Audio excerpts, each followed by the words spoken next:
Hi, I'm Jen Best from Beaker Button, and I'm going to show you today how to make a posy brooch in the form of a tree. So there's lots of different ways of doing this, and this particular tree is one of my favourites. I'm going to take you through all the steps I used to make this one today. It's like my modern technology where I carefully slide everything into place. So you will need the base of your tree, or the base of your ring rather, which I've used green here, and you need about 2 meters of thread, and I'm using a 4-ply sock yarn for mine, so something equivalent. If you're using cotton, for example, you would use something like a 5-weight cotton perle, something quite strong. You need about 2 meters of the same sort of thread for your trunk and your branches. If I turn that over, you'll see the whole button's actually made with this thread once you've gone all the way around. And again, that's a 4-ply sock wool, so something similar would be a 5-weight cotton perle.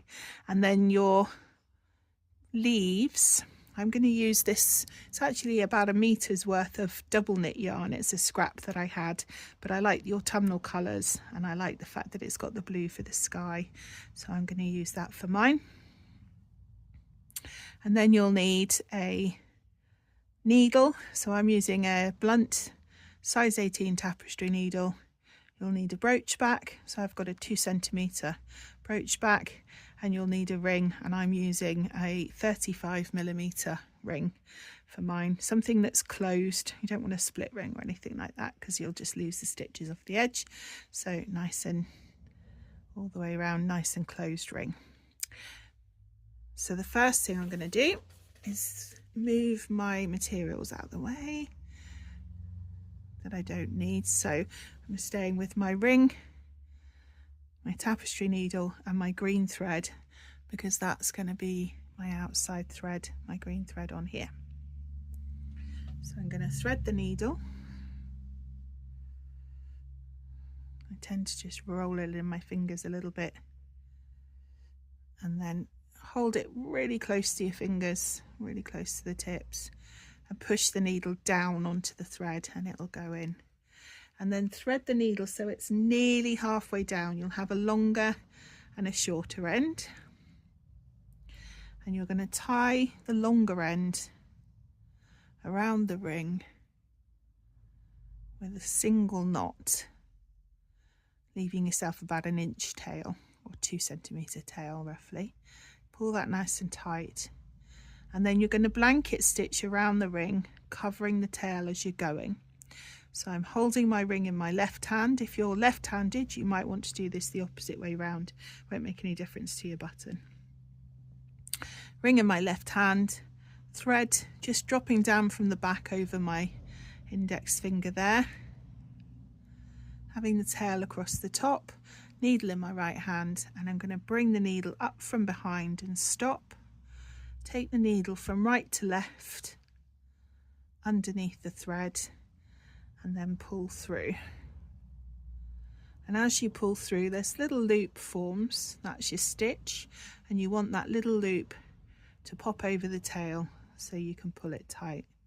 I'm just going to bring my tail back round because every now and then, especially with the first or second stitch, it can move about. So the other thing I'm doing is making sure that when I've pulled that tight, I'm just pulling back against that, tightens up that little knot that you did first. So we do that again, up through, right to left underneath, and pull it through nice and tight. And I've got this new majib thing, that's the technical term, which holds the camera very steady in place, so I don't have to do quite such an interesting configuration, but the arm of it is right in the way of where I want to stitch, so it's going to look a little bit awkward because I'm having to work around that. I shall find a better solution, maybe put it the other side of me. So you're going to keep stitching, you're pulling quite tight, and you'll get a little ridge that forms around the outside, and you're stitching your tail down as you're going.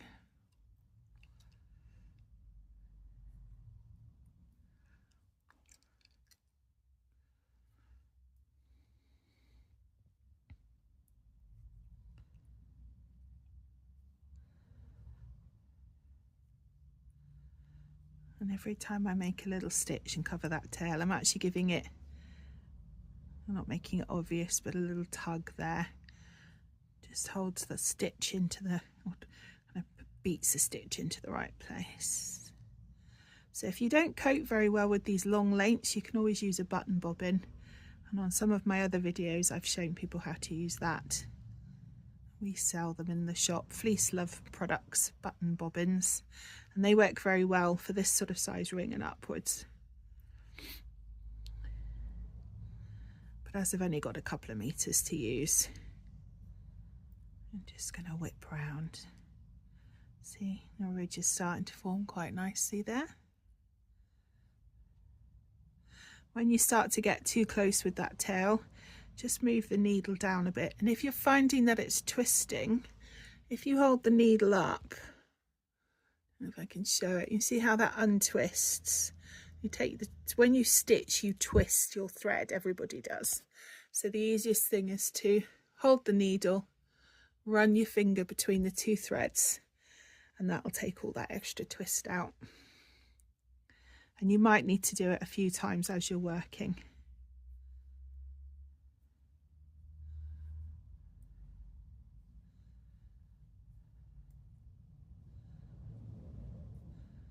You can get quite quick with this with practice, but just take your time. You can always stop the video for the next bit. I've been doing this a while now.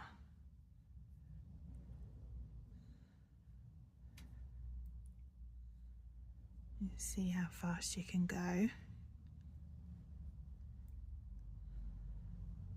So this is called casting, if I haven't mentioned that before, and it's literally just a blanket stitch.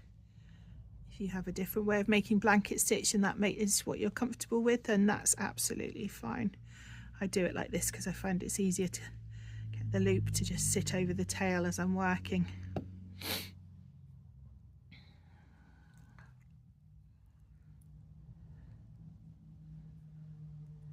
You can tell spring's coming because I'm sneezing a lot. Although it's nice to have the sunshine. And move my needle again.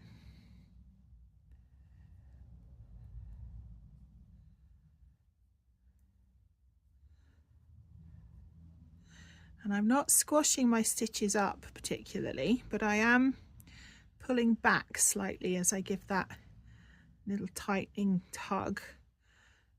So it sits the stitch as close to the last one as I can get it without pushing those stitches together.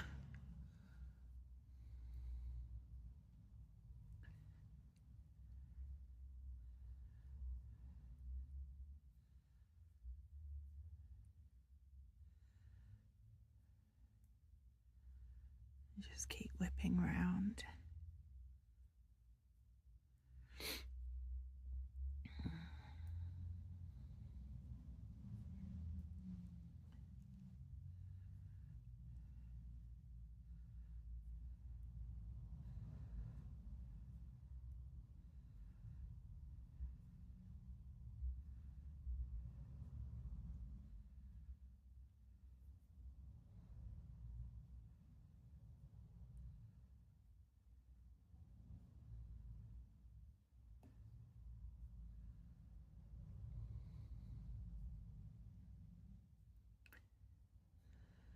So you'll see one of the things to bear in mind in terms of threads and things, if you've not watched any of the other videos, I talk about thread quite a bit. You can use anything you like to make a Dorset button, but you can see how you need to pull it quite tight, so it's easier to have something that you can actually pull tight. The snap test, if you can do that to it, it'll be all right for button making. I find some threads, they can be a little friable, so they come undone when you twist, so you need to put the twist back in. I prefer wool for most things, but I know lots of people who do buttons in cotton, and I do use cotton perle on occasion. You can use stranded if you want to. I find it makes them look a little bit flat, so perhaps better with a bit of practice. If you want really fine buttons, use a finer thread. If you want nice big fat chunky buttons, use a chunkier thread. If you've knitted a cardigan, then you can always use the same thread to make the buttons. It's quite a useful skill to have. And I actually use trees as buttons as well. I've got a pair of dungarees that have got trees. I made littler versions of this. So again, I'm not squashing them in particularly, but I am making sure the whole of the ring is covered. I've got none of the metal showing.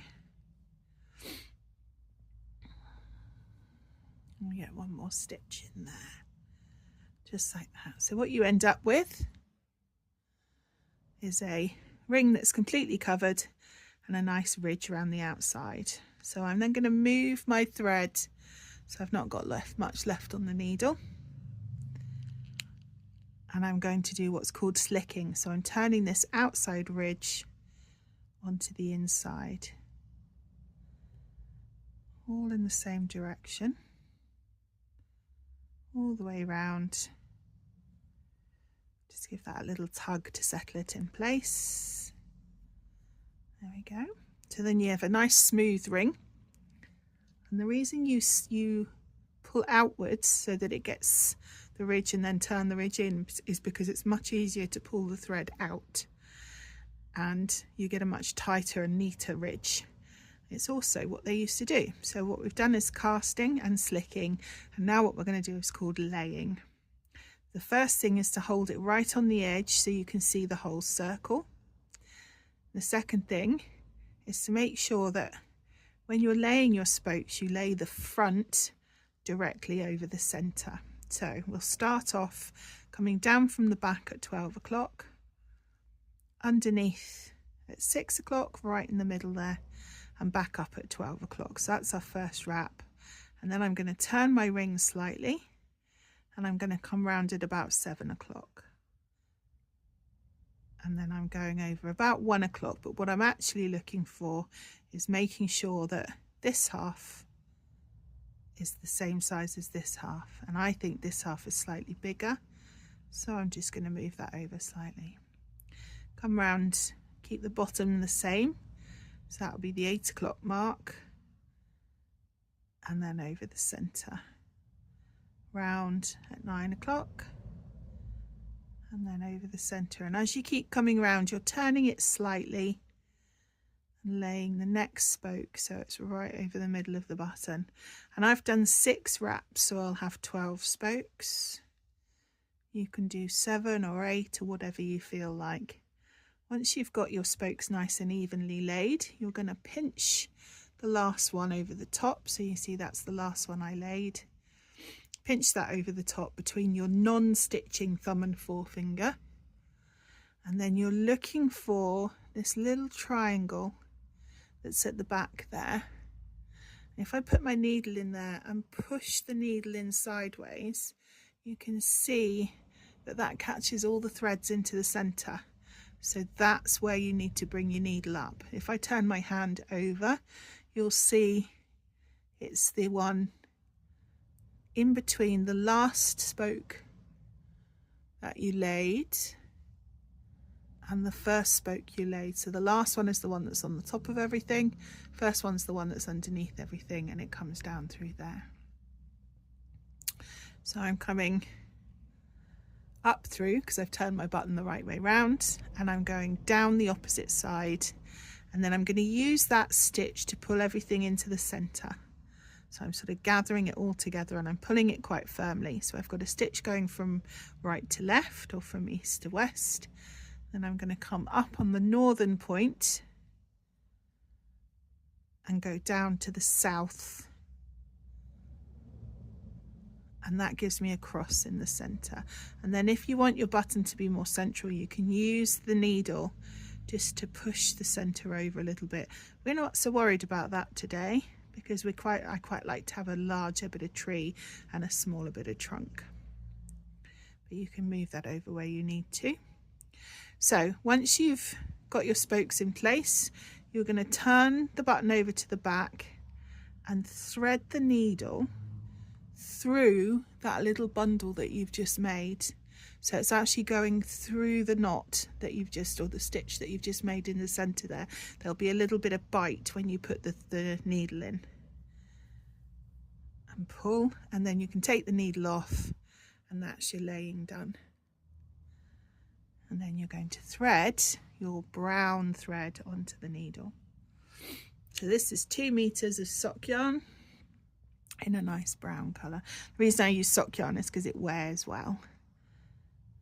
I'm going to thread it so it's nearly halfway down again. And now you've got to decide which 4 spokes are your trunk.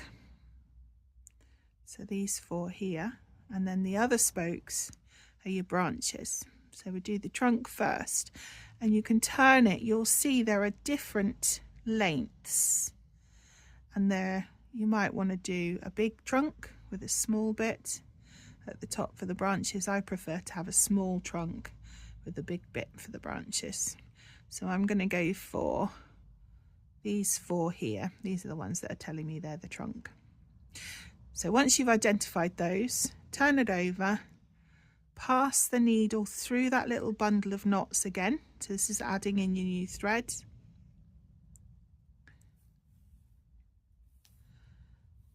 Pull it through until you've got about 10-15 centimeters left from a tail point of view, which we'll weave in at the end. Turn it back over, and I'm going for these 4 as my trunk. 1, 2, 3, 4, and I'm actually going to work this sideways. So 1, 2, 3, 4. So I'm going to bring the needle up under 1, and I'm going to back stitch over all of these spokes. So to keep my back stitch correct, I'm going down over the top of number 1. Then I'm coming underneath number 2, and I'm going down over the top of number 2. Then I'm going to come down underneath number 3,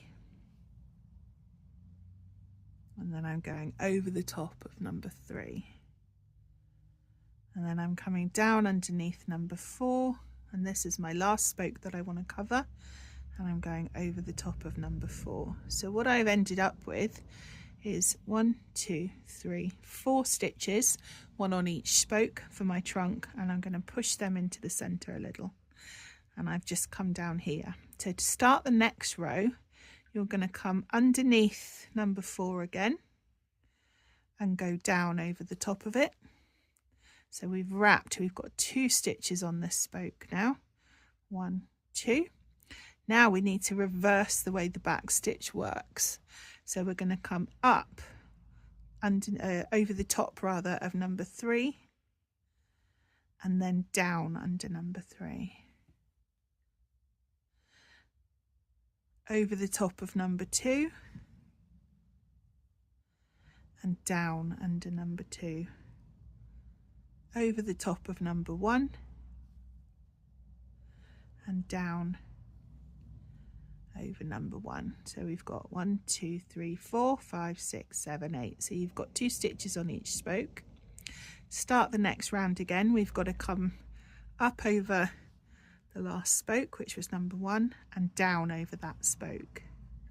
Now we've got to reverse the back stitch, so we're coming under number 2 and going back over number 2, under number 3 and back over number 3, under number 4 and back over number 4, and then push them down inside. So we're sort of beating them down into the center, and then you go round number 4 again in the same way, and then reverse your back stitch. So over number 3 and then under, over number 3 and number 2 rather, sorry, and then over number 1. And you'll keep working that back stitch back and forth until you've got right down to the bottom. So every time you come to an end spoke, you start the next row by wrapping that spoke again. Otherwise you fill out the middle more than you fill out the edge.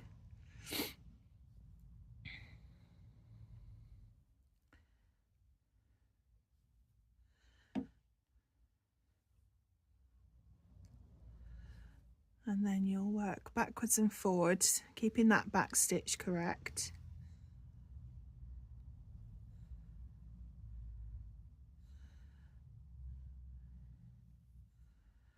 Just push it down every now and then. So it feels like you're not filling it up, but what happens is you don't fill in the gap at the bottom. It's very difficult to get that gap filled in. But if you've pushed the stitches into the center and sort of almost overloaded the spokes a bit, you'll be able to push them back down into the curve of the ring in a minute. So you'll get a full trunk, rather than having something that looks like it's hovering above the ring. It feels quite fat and puffy at the moment, and as I'm bringing my needle through, you'll see I'm catching the thread between my spare thumb or my index finger and my ring finger actually, and holding it tight as I make the next stitch. And that keeps it tight on the spoke as I'm working, so I don't have to keep the other hand tight.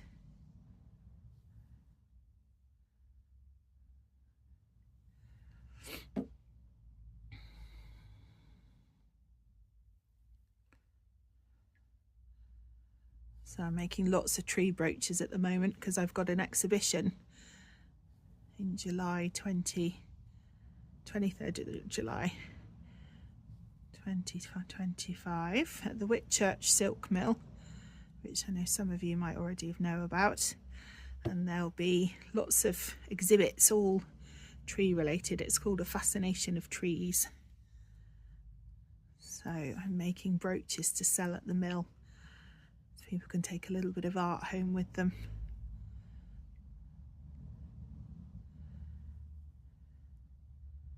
And there'll be kits, and we have kits on the website that you can make your own tree, but there'll be kits there as well.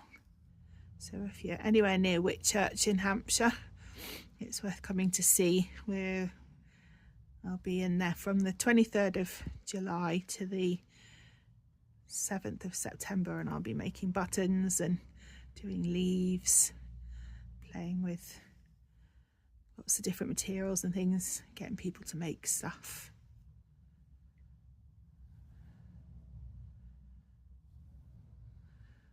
It's right in the school holidays, so I expect there'll be lots of kids to get making, which should be good. So you see I'm not that far off the bottom now. I've got a little bit of a gap, but not much. So once you've done your last stitch, where you've loaded them up, you can push those stitches back down into the curve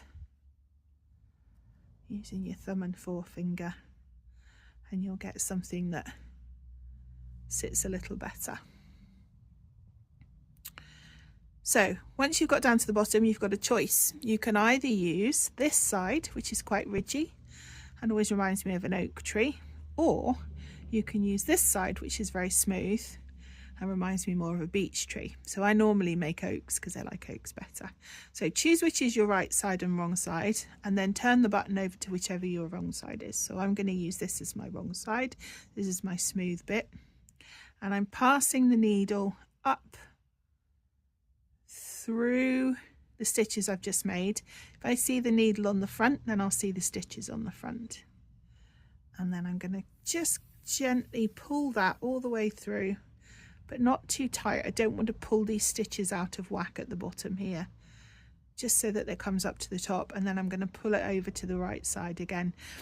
So again, if you were going to do a smooth bit for your button, keep it this way and then use the back.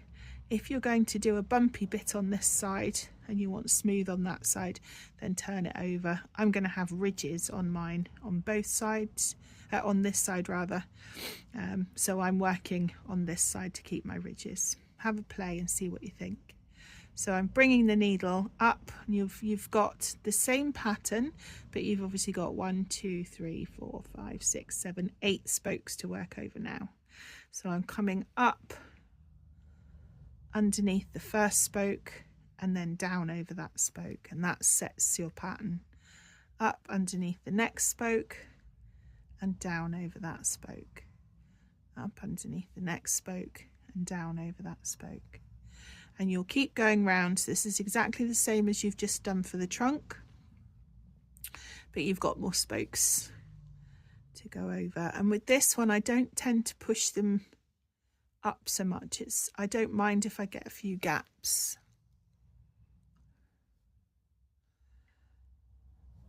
It doesn't have to be perfectly out to the edge with this, because we're going to cover it in French knots, and trees aren't perfect shapes anyway.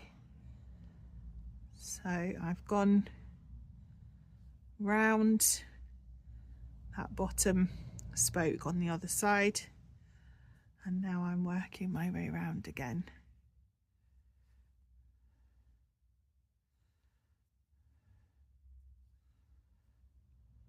And I'll fill that whole top of the tree. This is my branches.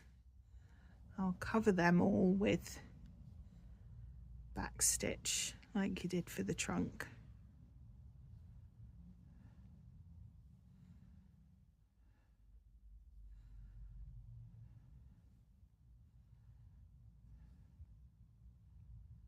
If you're making along with me, again, don't you can always stop the video if you need to. Try and keep it reasonably tight as you're going round.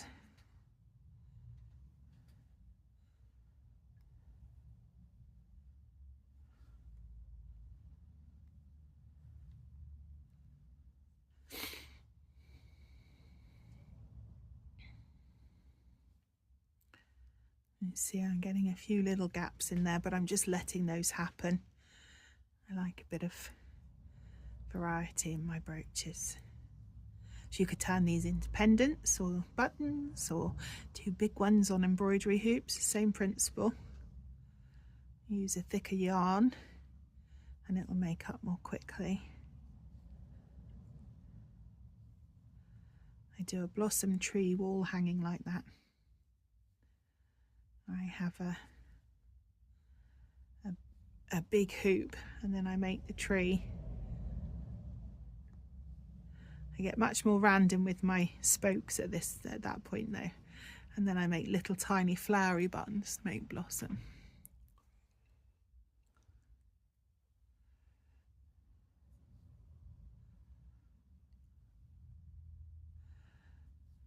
It's much quicker when you don't have to squash them all down.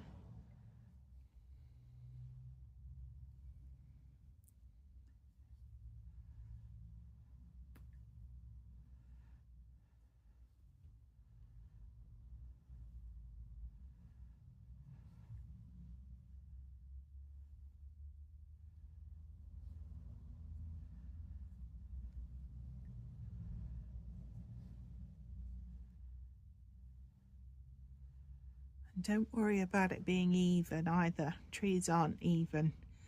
They're gnarled and wobbly in different shapes. They all have their own personalities.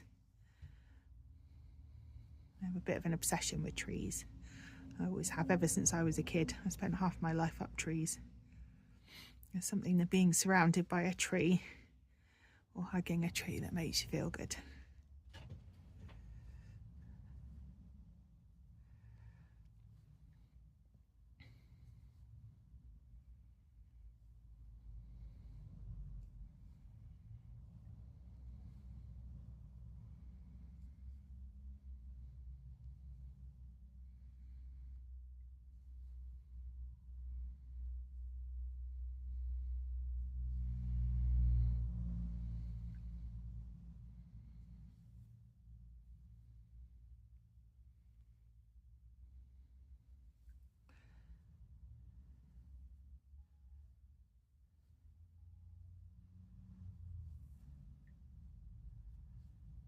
I apologise if there was a beeping there.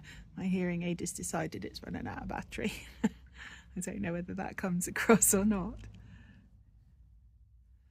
Not far off being done.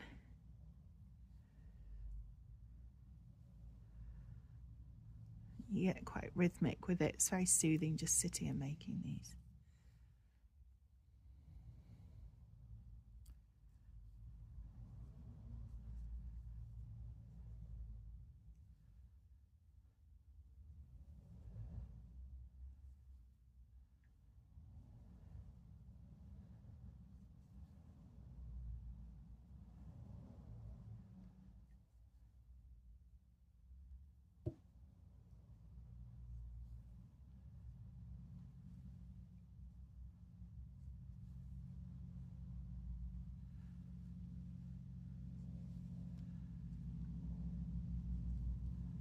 Start to fill up one more side quicker than the other. So you could push those down a little if you wanted to. If you find that's happening, just squash the stitches that are too close to the edge. That's a good general tip for button making anyway. Squashing those stitches that are too close to the edge into the center helps to even everything out. So makes it look neater.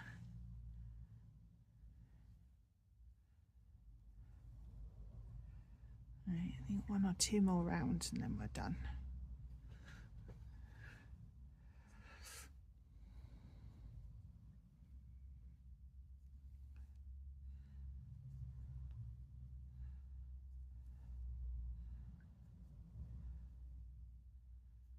So I'm not that worried about going all the way to the edge for this. Caps is fine.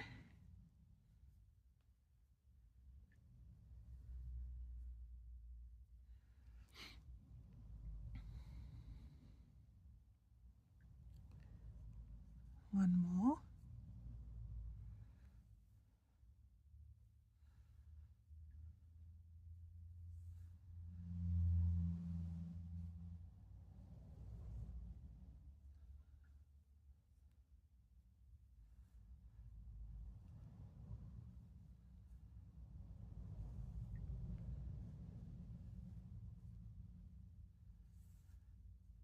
And then when you've got to the edge, you can push those out as well so that they get back out into the edges there. And you see? Just use your finger to move the stitches around till they sit where you need them to. So that's your frame done and your tree done. Now what we're going to do is move this thread through the back into the center there, again making sure you can't see the needle on the front, and we're going to use that thread to sew the brooch back on at the end. So I'm going to take that thread off the needle and then I'm going to weave these two through the back, and this just gets them out of the way. So you're just skimming the thread. You'll still see the needle on the back. I'm going back and forward a couple of times and trimming that one.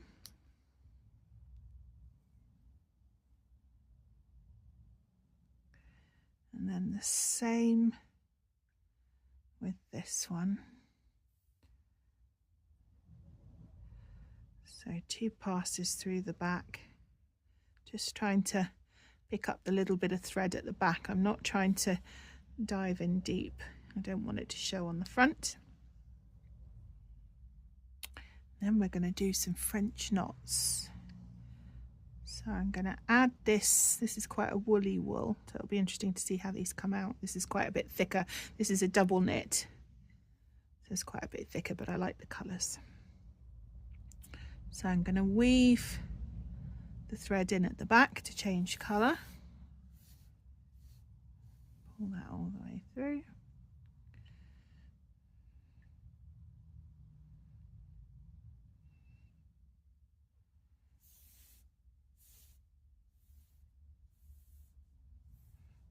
Make sure it's nice and strong and in position. And then with these French knots, you're going to dot them randomly all over. It gives you a much better effect than trying to do a line.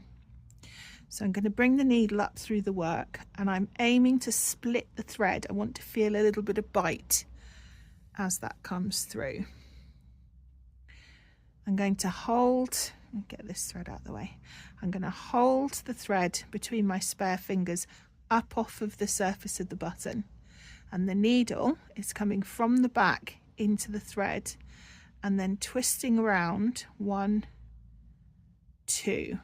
So what I'm looking at is the thread that comes off of the button is at the eye end, and the thread that's in my fingers is at the tip end.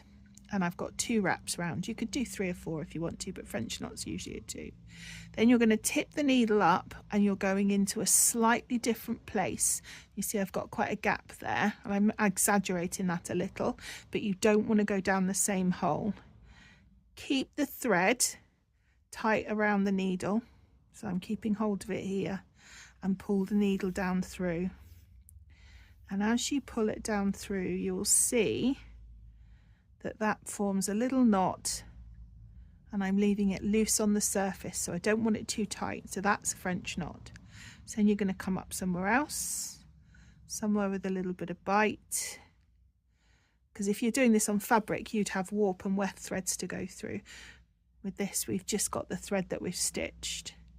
Round twice, back down somewhere else, and pull it through. And you'll end up with little tiny bundles of thread, little knots everywhere. You can cover over this centre bit where the green is still showing. And if you don't like the size of the knot, you think it's too big, or you've made it too loose, do another one over the top. Make sure it's nice and tight as you're pulling, and that will make that more leaf-like.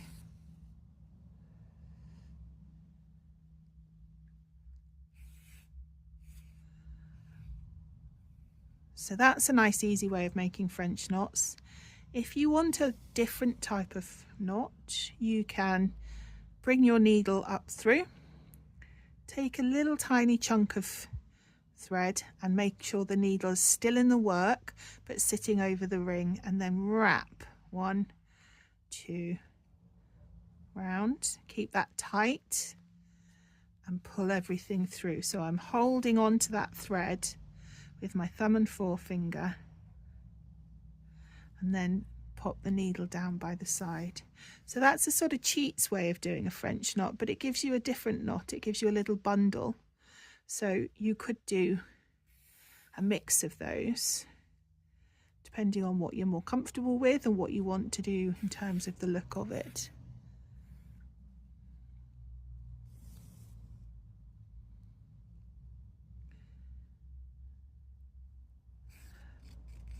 This is working out quite nicely. I like the way the colour changes are going. Try to get them right out on the edge if you can. So I'm going down through the edge of the spoke there. And if they do a little knotting up thing like that, make sure you take some of the spin out. So if you're finding that's happening a lot, just let it do that untwist like we did when we were doing our casting. It's a good rule of thumb even when if you're just stitching. So make sure that goes right down in there. If you're finding you're getting lots of tangles, it means the twist is building up in the thread too much. So you can either let the work go and hold the needle, which is the easiest thing to do with the button, or if you've got a piece of stitched fabric that's difficult to let go and unspin, you can let the needle go and just let the twist come out. The thread wants to be a particular way. So there I didn't quite get enough of a bite, so that one pulled down through, but that's okay. We can pull it back out and make another stitch. You see how that starts to fill up, nice and random. This is a great way of using up scraps. You only need, 2 meters of each for the, obviously more if you're making a bigger button, but 2 meters of each for the main button, structural button, and then a meter or so for the decoration. Going to go down through the ridge there, and that will make sure that sits just on the ridge in there. Look. Now I'm just filling in the holes.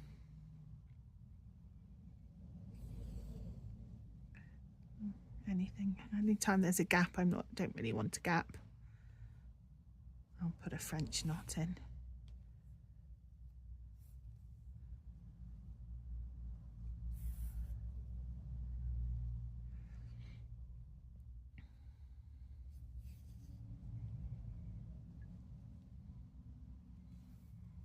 And get some more up in here. Again, going down through the ridge.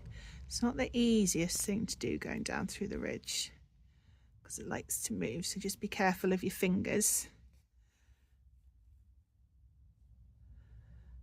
But it fills out the top bit nicely. Just makes it look a little, you see where you get it in there, sort of bundly. That's the official term.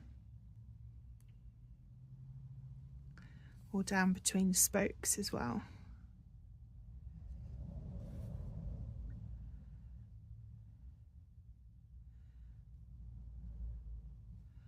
Anywhere you can put the needle where you feel like you've got it catching a little. So that one was having a funny 5, so I'm just going to put a little stitch in there, and that will pull that down into place. And get a couple more down around this side. Once you've got the hang of these French knots, they're actually really nice to do. You could put beads on as well if you wanted to.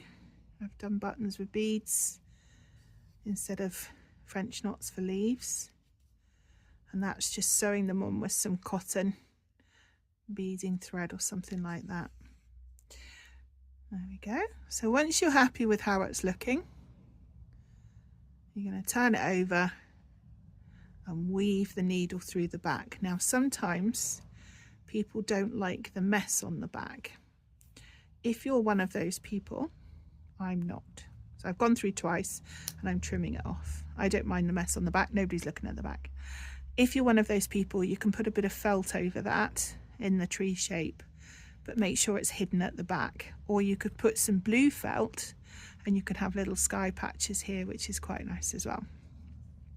So we're going to put the needle back onto the thread that we'd left, the trunk thread, and we're going to sew the brooch back on.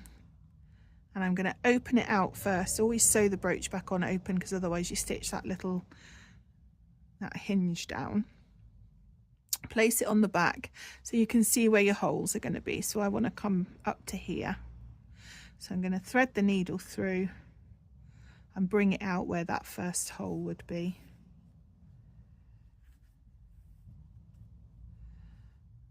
And knot through that bit.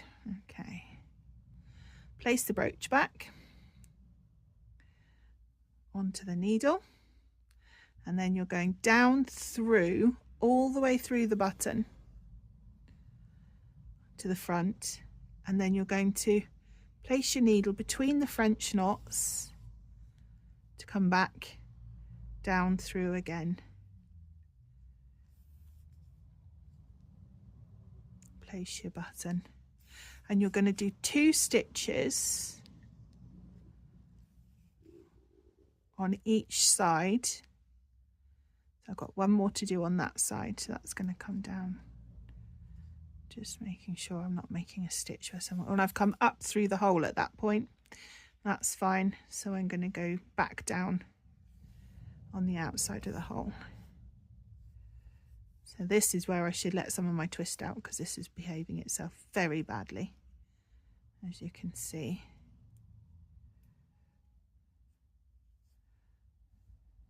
There we go.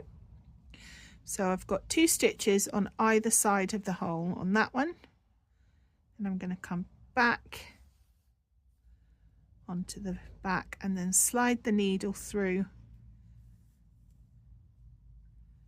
so it comes to the next hole, and I'm going to do the same thing. So I'm going right the way through the button. It just means that your brooch back is actually sewn very firmly onto the button. Making sure that stays out of the way, and making sure that my stitches on the front don't show. I can hide them under these French knots. So this is 2 stitches, 1, 2, 3, 4, 5, 6, 7, 8. So I'm coming back through to the back and close my brooch back at this point, and then I'm going to weave my tail just through those back stitches where you've made all your French knots. Got a nice fat pad of thread, weaving it through twice, trimming it off.